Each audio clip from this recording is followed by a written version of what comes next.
All right, let's get ready to rip. When you go to a tracker facility, it's not about the money in the track. It's about the people. Guys, I don't give a shit about anything but making this hobby better. You don't have to put them into a late model right out of the hit. Put them in a slash. Let them bang around on the bathtubs. That's what we're talking about, the Fall Brawl, right off the hit here. We will be rolling out that deal the 27th, 3-minute heats, IFMAR style. Mains are heads up, 50 laps, 30 lap lowers. Lock 5, we only bump 1. Okay? Lock 5, bump 1. We're going to open up at noon. Racing starts at 4. Entry fees 30, 20, 15, 15, 15, 15, 15. So if you guys, it is a little bit more, but with that, you are getting a t-shirt. So you'll get a Fall Brawl t-shirt. You just got to give me your size if you pre-register. If you do not pre-register, you will still pay the $30 at the gate, but you will have to buy your shirt if you want one. Okay? Event shirts are pretty cool. They're on the page. If you haven't seen them, make sure you jump on there and look at that. We are running 10 or 11 classes, and it looks like we're going to have enough to do that. Losi Sprint might be one of them that's going to be kind of questionable unless we get some more guys pre-registered, but that's where that's going to be. Top 3 TQ and TQ trophies. Those of you that have been around for a little while might already know that the TQ trophies are sitting behind me. So that's what we use for TQ trophies. You will get boxing gloves. They were black last year. They're red and blue this year. So you'll get them lettered up. We'll get them lettered up for TQ. You guys will have TQs. And then we'll have cool trophies for the regular race also. So make sure you guys jump on that deal. The Fall Brawl is going to be a good one. No bedazzling. I'm done bedazzling. I cannot deal with that no more. So we won't be doing any of that. Let's do question of the week real quick, guys. Question of the week comes from Chuck Blair. Question of the week is this. What makes a track your personal favorite to visit? But what makes them your favorite? What in that track is makes it the best place you've ever been to race, or something you continue to want to go to? So as a track owner, don't get pissed if your guy says, hey, I'd rather go somewhere else. Ryan put it in there, being time efficient. And that makes him want to go to that track. I agree. I think that's a good point, Ryan. But then again, just like Ryan put a comment in, you don't have to point anything out to anybody. What makes you want to do that? What makes that track the best? Chris says trackside. The reason Scotty used to announce. Yeah. Trackside's big. I mean, that's a big one for everyone. Just one favorite? I can't decide. I have a top 5 and various reasons for each. So, Jeff, with that being said, that's from Jeff Johnson, a.k.a. Nacho. Why are they your favorite? Give me, so you can name them if you want, Jeff, but the reality of it is, what makes them your favorites? Rick says Cedar River Raceway in Palo has turned out into my favorite due to the way they run the program and overall attitude of the drivers and the racing service. Yeah, so it sounds like it's a well-rounded racetrack. I think a lot of guys that really travel a lot will see that surfaces aren't the same, but I think the surfaces can make a difference if you like it. Paisley says the food. Yeah. Hey, man. You got to do what you got to do, right? Food's good. Yeah. I think it's a valid point. I think it's really a good point of what makes you want to go there. And honestly, guys, the more people that put in on this, and I'm telling you this afterwards, if you're watching this later, the reality of it is track owners can listen to this and watch this and read the comments and say, I might need to change something. And then you might go to tracks, and the tracks might get to where they're all kind of the same, but every track's going to have a different attitude, whatever it is. You know what I mean? Matt says wrapping ribs. Nice. Rick says they blow it off after every race and keep it water. It gets faster as the night goes on. Yes. Yep. That's most do that, Rick. Honestly, if the more you travel, at least in the Midwest. Well, at least in Illinois. Let's put it that way. At least in Illinois, most of us do it that way. Jeff says limestone for the surface. Kempton because I have mad respect for the owner and the atmosphere there is awesome. PTs because of time efficiency. Go Fast because the owners are awesome people. Hey, that's one. Thank you for your kind comments about this hole in the ground, but yeah, I mean that's all part of it. And if you look at what he said there, that's coming from Jeff Johnson, aka Nacho. They all have something to do with people. Right? You can't buy any of that. Like PTs, you can't buy time efficiency. And here's what I'm going to say about time efficiency. They have respect for those guys. When you walk in that building, you respect the guys at PTs. Right? Every one of them. And when they tell you this is how we're going to roll, this is how we're rolling. And that's how the efficiency comes way up. There's a few tracks that turn to concrete as the night goes on, Rick says. Well, yeah. Joe says track conditions, atmosphere, amenities, and efficiency. Yeah. Yeah, that's all part of it. Joe's our winner tonight. If you guys didn't catch the earlier live feed, Joe won some swag pack and some tools from us. So congrats on that, Joe. But yeah, that's a big part of it. I mean, you got to think about how that works, right? How every track owner needs to look at it. You need to sit back and you need to kick back in your easy chair one night and go, man, what do I need to do? Jeff says definitely visiting a few new tracks this winter. Agreed. Chuck says the people at Kempton, it's why I come back. Thank you for that, Chuck. I have to agree with Joe. Andrew Baker says.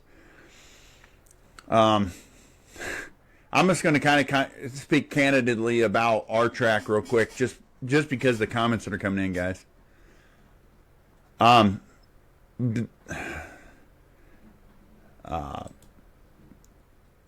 Drake says pit environment, racer's attitude, racer respect on the track, time efficiency, track surface, raciness of the track location, time to travel to the track. Accessibility is a big thing also, Rick Taylor says. I agree with everything you got there, Drake, and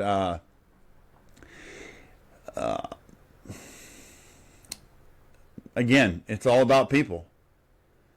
Getting back to Chuck's and Jeff, guys, I've heard that from other people about our track, you know what I mean, about the people being it. And 100%, here's what I got to say about it. Guys, we didn't have a fucking thing.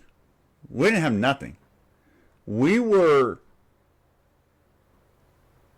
a hole in the ground that didn't know what the hell we were doing. We just come out here and put some water on it and see what happens. And I started listening to more people and talking to more people. We didn't have anything but people. We didn't have anything about us, except for us, our family, and the racers that started hanging out. And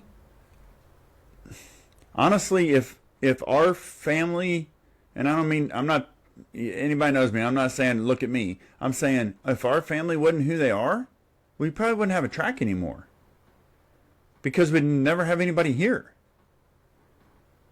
So, guys, I didn't have anything but family. I didn't have anything about that. I didn't have anything but people. All I did was people with people. And that's where it came in. So, and it's grown, and thank you guys all for that, and all the comments that are great, and what have you. But we didn't have anything. I mean, we didn't know shit. We still don't know everything. We're learning every day. I'm trying new shit. I'm listening to you guys. I'm listening to other people. I'm just listening and trying to figure out what's best for everybody. And then that's how we do it. Rick says we are all family. I agree with that, Rick. Everybody in this hobby better be a family. And you can have a redheaded stepchild. It's okay. Chris says big races, the old leisure hours. They gave away a lot of stuff. Yeah. Well, yes, and that's part of it too. I know a lot of guys like to go to places where you get a lot of door prizes, that kind of stuff. But, yep. So, Chuck, great question. Great question of the week. I think it means a lot, and a lot of track owners really need to think about it. You know what I mean? They need to really think about what is the thing that they need to look at and talk about and see what's going on. A little story time real quick, guys. We went to Michigan this weekend to watch a Pro Mod race. And when I say we went to Michigan to watch a Pro Mod race, this is big time Pro Mod racing. This is not this is the fastest Pro Mods in the country. And they get down to the semifinals, so there's 4 cars left. We're drag racing, straight line. I know it's different than what we do here every day, but these cars are bad fast.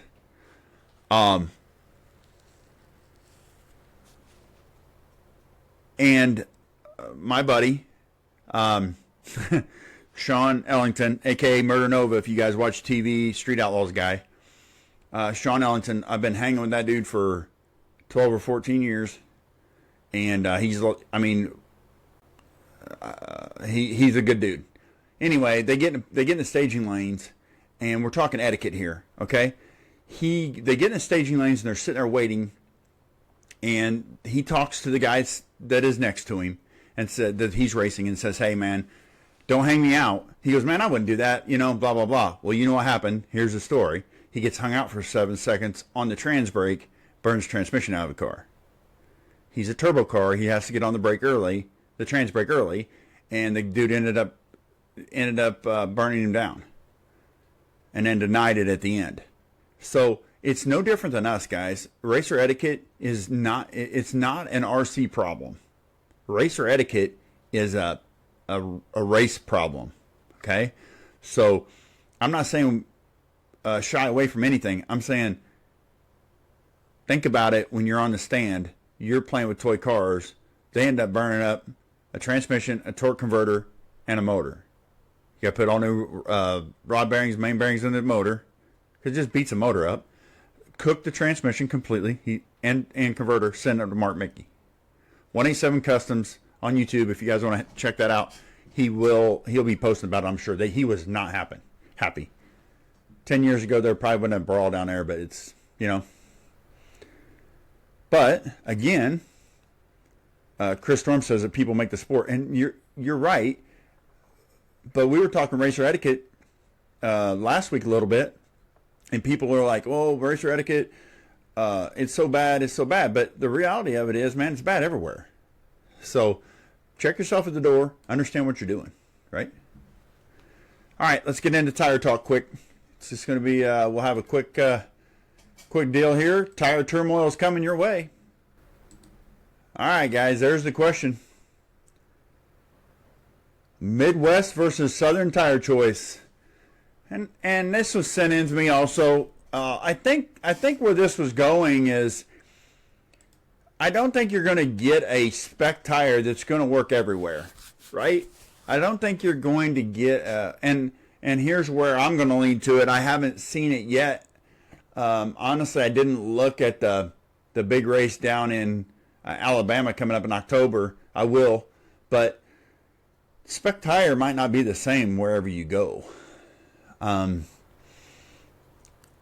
think there should be more than one choice of tire. I don't think you're going to, if you're going to travel a distance, I think that's going to be a problem, right? I think we race a lot of quasi sprinters around here, and I think other areas, and the only one I can really say about is Elite when they went out west to do Oklahoma and had an open tire rule. I think regions have a different idea or a different thought of how the tires should be, and I think open is liked more, I guess I should say, in some areas. I've been I've been talking about it or looking about it, thinking about it all year, trying to figure out. That's why we went open middle of the year. I end up going open tire just to say, hey, let's see what works the best. What do you guys think about it? Do you think there is a difference in regions? Do you think the tire rule? How do you guys feel about that? I think tires are a huge part of it. Honestly, I mean, 100% a huge part of it. Everybody knows tires are going to make you or break you. I think tire options should be somewhat class specific, Ryan says. Do you mean one manufacturer or one style of tire should not be run the gamut? And I'm just going to pick on GFRB because it's easy. Quasi Speed should not be ran on every class. Is that what you're saying, Ryan? Matt says Elite tried a spec tire, Quasi, for the race in Oklahoma when they're normally open tire, runs dirt webs. And yeah, I know. I know exactly what happened, Matt. I'm just saying they tried to run a spec tire and nobody runs it. That's what I'm saying is if you go way out, are you going to end up with that are you going to end up with that deal? Chris says tire availability. And Josh obviously says open tire for mod classes and spec tire for a 13.5 class. I mean, that might be where it's at, but I would be interested to talk to or poll a bunch of mod guys. And I'd like to do that. I don't like how Facebook does their polling because sometimes you can see who all did it. But I would like to see in a mod class how many guys would not go to a race solely because it has an open tire rule. That might be a problem. You know what I mean? Like, I don't know. There's some mod guys on here. Is that a problem? I know mod guys spend a lot on tires, but here's the problem I think you're going to run into, Josh, is if you open the tire package for the mod classes completely, guys are going to spend $2,500 on tires to try to find the right one and put 10 or 15 laps on it, not like it, change it, put another set, blah, blah, blah. Weasel says if they are oval specific tires, they should be legal. Jake says we are really lucky to have a spec tire around here. Most of the time open tire races end up with one run tires. I agree with that too. That's a problem that we've talked about amongst some guys a lot, trying to figure out our tire package. The one run and you're done, right? You run a heat race, you put a set of tires on. You run another heat race, another set of tires. God forbid if there's 3 heats, because then you got 3 sets of tires before you ever get to mains. Ryan says, I think we're spoiled here with track quality, and 2 or 3 tires is more than enough here for mod. Different in other regions for sure. Yes, I think we are spoiled by the number of tracks and the number of quality tracks. I agree with that. Matt says money.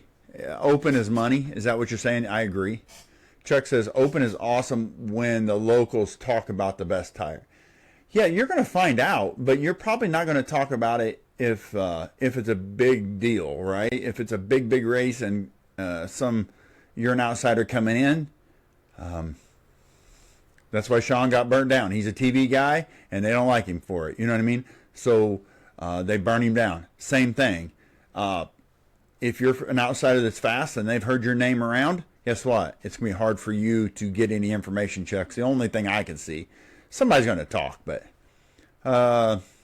spec in 13.5, such as what? So spec tire, whatever that would be. Most guys, we run a couple different ones. We're going to probably running quasis, hot laps, and something else next year for a spec tire in 13.5 sprint and 13.5 late model, or we call it crate late model with 10.5 in it.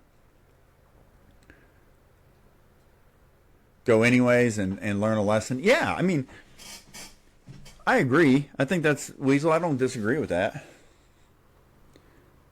Well, it's good. I'm slow. Yeah, no shit, Chuck. They tell you everything, Chuck, because they want you to be competitive. Hell yeah. Give Chuck all the information. But yeah, I think that's a good. I think people don't really understand. I would challenge somebody, and probably not the winter because most of the time you're going to go to a high bite track in the wintertime. But I would challenge people to go to a different track. I would never say that Attitude is a bad track. I just say Attitude. It grips up. Don't let Aaron fool you whenever you're talking to him about it. When I was there, of course, it was raining on us, which didn't help the slick track shit. But I mean, it will get a little bit grooved up and tacky, I think. And what everybody says is it does. So don't let anybody fool you on that. Hang on just a second. I'm looking. 9 hours. Aaron got 157 done in 9 hours. 1,400 laps. Or 14,000 laps. They're done up at Attitude. I just looked at just to check. Oh, will Quases work on a B-Mod? No, they are a buggy-based tire. Rick, they are a buggy-based tire. My opinion on a B-Mod, I like the DEs. And you can choose grooved or ungrooved, depending on what the surface looks like. And Banditos, if it's nice, or the new ones, or whatever they're called, the knockoffs from Banditos. So yeah, it's good, guys. I think that's a good question, guys. I think if I challenge anybody to go next year, go find a track not in our region and see how they race. See how the tires do, see what they race on. I think, like I said, going up to Wisconsin's different. Yeah, sprinters work also. I think Attitude has a hell of a track and it's fun as shit to race on. I just think they have a different mindset of, whenever it's dry slick a little bit because they race all day. Where we would race all night, they race all day because they race Sundays a lot. So that's cool. I'm not bagging on them. I think it's cool that they do it. It's just you have to learn that and figure that out. And I think a lot of other tracks in the country, you'll find they race differently than we do here in the Midwest, where we have so many tracks to choose from with a really good grip and really can get down. Now, the guys from Wisconsin came down here for the Shriner race and took some shit home with them. They took some hardware home. So guess what? They're not that bad. I mean, they understand where they're at. They understand how to race it. They understand adjustments. They just got some time in and got it done. So you can do the same thing. If you go somewhere to race, you can figure out what tire it takes or figure out how to adjust your car into it. So that's a good question. That is Tire Talk is always Tire Turmoil, Tire Talk. It's always a crapshoot because you don't really know what's going to happen. You know what I mean? Like what's up with that? I think it's going to be a good, I think we have to have that conversation. Everybody needs to know or think about a tire problem or a tire, whatever you want to call it. I don't want to necessarily call it a problem, but Ryan says, I'm not going to name the tire, but there's one specific tire that will, when it works, it's almost unbeatable. It's also junk quickly, almost every run. I think the tire option should be based on durability to keep the cost down. I know the exact tire you're talking about. It was brought up here this weekend, and I agree 100%. One of the guys here bought a set of them. We're open so he can run them, but I don't think it's going to be. And I told him, I said they wear out fast. Then what are you going to do? You know what I mean? Like, so. As a track owner, yes, that is one of my concerns. When you're choosing a tire for the track that you are racing at, or the track owner, as you're listening to this, if you are, as you're choosing your tire, please think about durability and how well it works, and availability. Right? There's kind of three parameters, in my opinion, to choosing a tire. Can I get them? Are they going to last, and do they work? I mean, it just makes sense. You don't want that. You don't want that to be. We talked about that last week a little bit. Can you mess with the foams? And Weasel puts a question out there, and anybody want to jump in there? Does anybody cut the foams? And if so, what are the benefits? I'd known in the past when we first started, I know guys were on the DEs for the SC stuff. I know guys were cutting the foams just a little bit, but I don't, you know what I mean? I don't know if anybody's doing it anymore. Anybody want to jump in on Weasels, make sure you just reply to Weasel's question there, and we'll jump back into it. But here's the topic of the week, guys. First half of it is, and we'll talk about it first, and we'll go to the second half. First half is, can a track have too many events? Secondly, is track bashing. Does it help or does it hurt? All right. This second half of this question was brought to me and asked to be talked about. So we're here. Let's talk about it. Can a track have too many events? I'm a track owner. Kinda. Whatever they call me. I feel like, yes, a track can have way too many events. I feel like I made that error.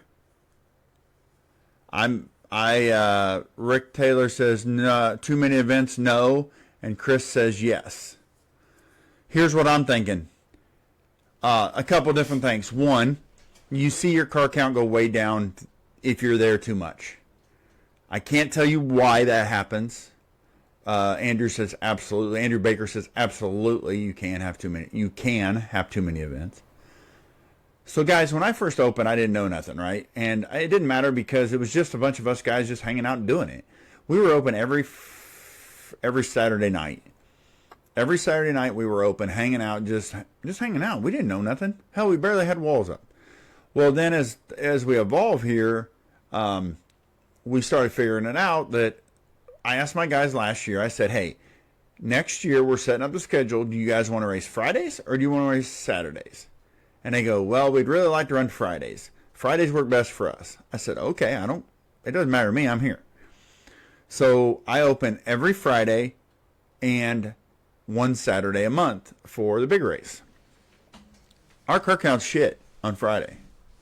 And that's fine. I mean, I'm here. It doesn't matter to me. But it's really, I'm wondering if it's worth it. Weasel says, yes, you can have too many events. People want diversity. Here's my thought to it. I'm going to call it War in the Woods syndrome. Joe Payne says, oh yeah, I can think of one that has 2 a week and usually a low turnout unless a trophy race.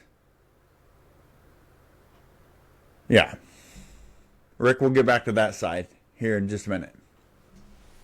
So, I agree with you, Joe. I think 2 a week is a lot. And here's I was talking to a guy that today that races some foam tire stuff, and I asked him this too. I think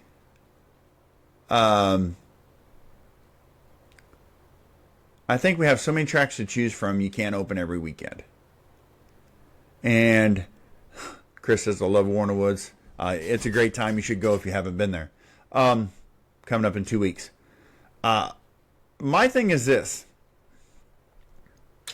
I'm going to call it War in the Woods syndrome. War in the Woods, you get to race there twice a year. That's it. No other time do you get on the track. Nobody gets on the track. Now, guys, we're talking no prep drag racing. So their turnout is great because you only get to do it so often. Oh, I went there. I was there too, Chris. If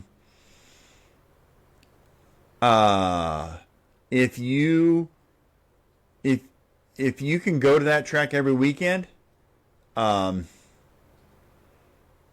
you get to you get bored of it. You get tired of it. You don't want to mess with it. You don't want to be there every weekend, right? And I think that's what we found here. And I'm transparent as it is. I think a guy that opens his track every weekend. When we didn't have any tracks, when Moni was the only one, Roy can open whenever he wanted because guess what? You didn't have anywhere else to go. Right? I think that was a big part of it. Now there's so many tracks around that the guys get into that where they have to, they can go wherever they want. They might not want to, and they don't want to go too far to go, but if you really want to race, like this weekend, if you're in this area and you really wanted to race, you had to go to Cedar, which is fine. Just Cedar's not a easy drive. I mean, it's, an hour and a half, 2 hours for me, but that's where you had to go. And okay, then if I was a racer and that's where I wanted to do, I'd be racing over there, right? Because that's what you have to do. So I think one big race a month is the trophy race is good. I don't think any more than that. I think you're in trouble. And next year we're going to open one. Me and my wife talked about it today. We're going to open one Saturday for a big race, and we're going to choose a Friday or a Saturday during the month at some point to open again. And we're going to open 2 weekends a month max. There might be some months we don't open 1 weekend a month. I don't know. But I think we need to allow our guys, our other racers, to go out and find other tracks and find out what they like about those tracks, find out what they are, where they're at, and it sounds bad, but bring it home to you. Bring it back to your track that is their home track. And then go do the other deal. You know what I mean? Like, you see what happens, so you need to do other stuff. So, hey, this guy, I'm going to send him, or he's going to go racing. I'm just putting names out there. He's going to Farmer City, and he's going to come, and when he comes back, he's going to say, man, Farmer did this really well. You wasn't there, but this is what they did really well. And I liked it. And then you start thinking, well, okay, is that something we can try to implement here? Or is that something we really need to work on here? Drivers will find out that, hey, they do stuff totally different. The starts are different, whatever. How they run the program's totally different. So that's just an idea, okay? But I think, yes, a track can open too much. A track can get very stale, very stagnant, very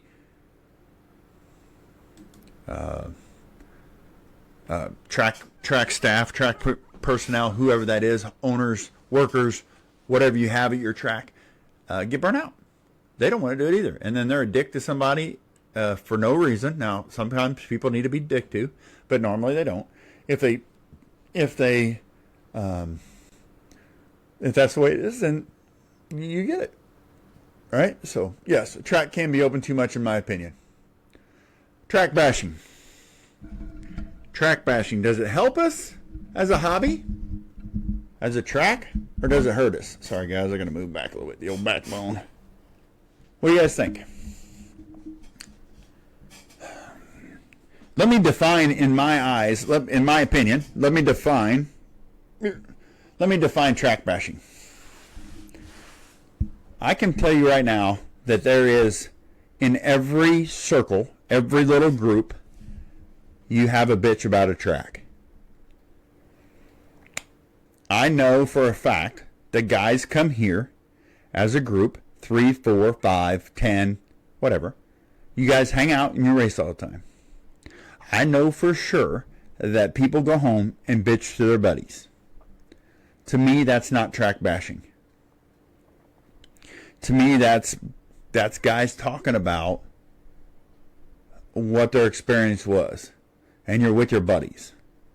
To me, track bashing is standing at the track with a group of guys that you don't normally hang out with and just talking shit all night.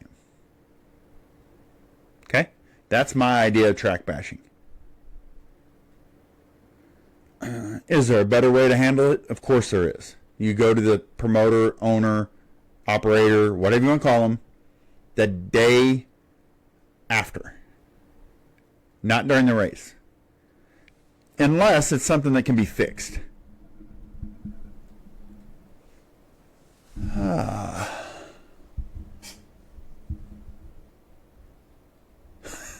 All right, Ryan says track bashing / discussion of the track while the event is going on is way different than screaming on Facebook when you weren't even there. Agreed. Now, if you're doing that, that is track bashing. The keyboard warrior keyboard warrior mentality of track bashing, that is bashing a track, 100%. But like I said,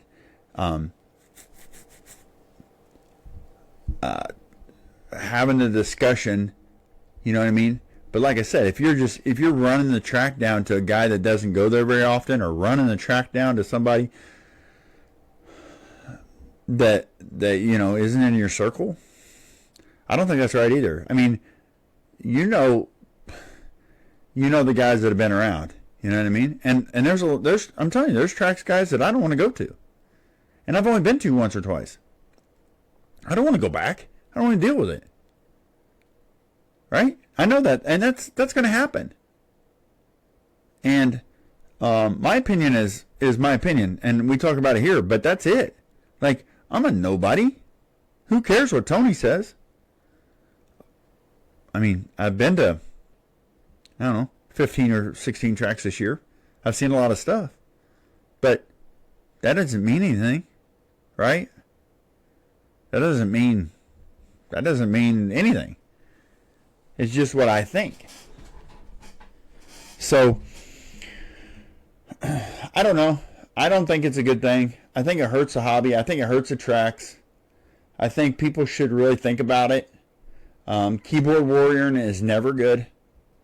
If you have a problem with the track, go to the track owner, operator, promoter, whoever you want to call it.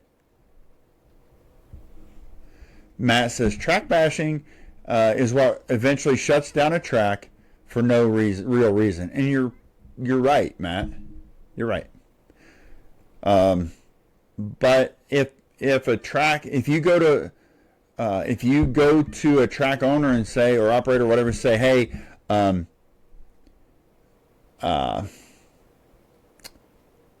if you say, this needs work or that needs work, and the guy doesn't do anything about it, right? Or he has continuous people say something about it, he doesn't fix the problem, that'll shut him down too, right? I mean, he has to listen some, or people just won't come back. Rick says, I get asked about a track all the time, and I respond by saying it's a great track and a fun track. I just choose not to race it, as that track is that track bashing? I don't know. That's your opinion, man. I just don't, hey, it's an okay track. I just don't like it. That's not for me. Hey, that's not bashing. Andrew says, if you're a available visitor to a new track and talk shit about it while you're there, is bashing, in my opinion. Now, if you're a local, talking shit might be viewed differently. That's true. That's true. I mean, it ain't too bad or you wouldn't go back. Right? Ryan said, I added the discussion part because when times get tough, which could be, so most tracks owners come around and ask for ideas. It's calm the deal down, and most times it's an improvement for the future. That's right. I mean, yeah, the discussion part of it is a discussion with the track owner, right? Or operator, whatever, And if the track owner listens to people, it'll help them a bunch. You know what I mean? I think that'll help them more than they know. They just have to listen and take it in and not get offended by it, as long as it's a discussion. I'm telling you, if you stand at the edge of my track and you start running your mouth about stuff, me and you are going to have a conversation in front of everybody. Because you said it loud enough for me to hear it, then guess what I'm going to do? We're going to have a conversation right there at the track. I'm a straightforward dude. If you want to come and have a private conversation with me, we'll have a private conversation. But if you want to come out and run your mouth at the edge of the track, I hope I don't hear it, because we're going to have the conversation right there at the track. Whatever it leads to, it leads to. Guys, when I tell my opinion on this deal, it ain't a show. I'll tell you my opinion whenever I see you. Right? I mean, just come to your track owner in a normal manner. And we are blessed to have so many tracks. At some point, if I'm not saying it's going to happen, but there's a possibility that you don't have any tracks if you're going to bash everyone for every little thing. So I don't think track bashing is a plus by any means. I think having conversations with your buddies, and therefore having conversations with the track owner, and then that conversation becomes, hopefully gets back to the track owner. And guys, I've went to track owners and said, hey man, you need to clean your shit up. You know, like, and I'm nobody, but hey, it's a fact. If your program needs cleaned up, and somebody that's been around a little bit, especially somebody that's raced a whole lot and for years and years, is like, hey man, you've got to clean this deal up. Right? You got to put your foot down, and somebody's got to be in charge, and we got to get this done. Then track owner, listen. It helps. That guy's probably sounds like a big dick right now, but guess what? He's probably right. Because that's the way it is. I do it here. Somebody says something or somebody's doing something, I don't even think anything of it because I'm so busy doing everything else. And at the end of the night, my wife would come to me and say, did you see this or did you hear this? And I'm like, no, I'm working. You know what I mean? I got stuff to do. I don't hear a lot of stuff like that, but she does. So then but she doesn't come in and say, hey, we're changing this right now. That's my decision. Now, if it's something important and she needs something done, she comes to me and says, hey, these guys are talking about this and it's a problem. Do we need to do something about it? That's the way it is. Chris Storm says, good people and less drama makes a good time. That's just me. It does. The usual problem is you get enough guys together, there's some kind of drama or problem, but you know what I mean? We try to keep that to a minimum. And I think somebody at the track, whoever that might be, has to be the man to say, do it. Right? Rick said, there's a track near me that's awesome and fun to race at, yet they will not clean up the racing and don't listen to the racers. There's a lot of them like that, Rick. Cleaning up the racing is a whole nother subject, and it's not an easy subject to talk about because there's so many people. So I don't think it helps. I just think everybody needs to be respected. I think everybody needs to be smarter. And if you don't respect the track, don't go to the track. That track owner more than likely put a bunch of time in or paid somebody to put a bunch of time in, spent a bunch of money to make that thing right, or as good as they can make it. And right is two different sides of it too, guys. A lot of people will say, oh, that track was great. And to me, I will look at it and say, it looked a little rough to me, or it looked, you know what I mean? And I'm not saying that because I own one. I'm not saying that because of anything else other than I just see it. You know what I mean? And I've worked the track a lot, and I understand the track a lot. And, you know, I mean, I've been in a track and said, man, that thing's got some groove in it. Or, man, there's a big old bump right there. Well, there's a bump here in 3. There's a bump going into 1 sometimes. But you still like, hey, man, what are you going to do about it? You know what I mean? What are you going to do in the middle of the race? Nothing. So if you can clean up your act, you're better off. If you can clean up the racing and clean up what you're doing, get things better, track bashing is not helping anybody. Rick said, I've actually heard drivers laughing on the driver's stand about how many wrecks they caused or cars they broke. Yeah, I mean, Chris says bumps at our character. Yeah, I don't know about all that, but we don't like bumps in the oval world. Chris being an off-road guy. But yeah, that's the difference. You know what I mean? Like, you just need to make sure that as many people if you have a conversation at the track with your buddies, that's fine in my opinion. Just don't bash it to people that are new to the hobby, new to the track, never been there. You know what I mean? Just keep it in your circle and go talk to the track owner. Thanks for listening to In My Opinion. Don't forget to join us live every Sunday at 7 p.m. Central on Kempton Speedway Facebook page. Catch our highlight show dropping Wednesdays on RCU Radio's YouTube, Spotify, and all major platforms. Please like, share, and subscribe. We appreciate your support, and I'll see you next time.